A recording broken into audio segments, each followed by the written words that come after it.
twazindutse hano muri kino gikorwa aho twifatanije n'abantu bakiri bato imisore inkumi bo bavuze bati twebwe igisagara dutegerezwa kugisukura kugira ngo gise neza na cyane no kugishariza n'amashugwe.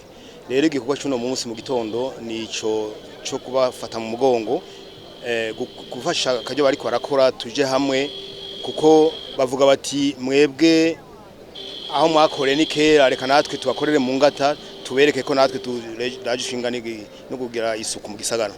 Turiko turahindura image y'ibisagara vyacu, turiko turafasha kugira duhimirize ugwaruka gwiteho gukingira ibidukikije no gukorera igihugu cabibarutse kugira dufashe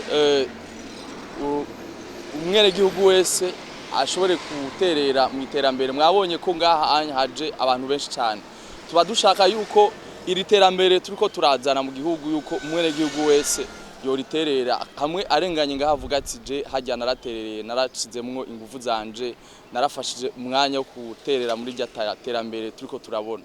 Rero icyo tugiye gukora vyihuta ko na cyane imvura igiye gucika, turafise amakamyo ajeje kwaroza mu gifaransa bavuga kwaroza. Rero nico gikuru niko nyamukuru cyo dukora kugira ngo amashurwe duteye uno munsi ntabimfa gusa.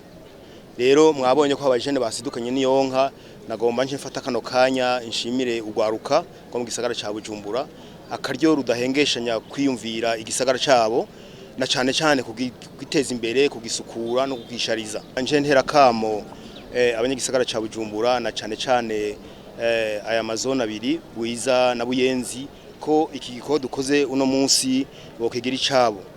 Hariho ahantu twaciye utuyira rero batwubahirize kugira ngo amashugwe ntizuze turayahonyora. Ni hahandi muzosanga tuzokwama imyaka yose dutera amashugwe adakura, amashugwe adatera imbere. Rero turasavye dushimise cyane gose ko umuntu tuzofata ariko arahonyanga ibintu turiko turakora uno munsi azohanwa bimwe by'akarorero kandi amategeko arabiturekurira.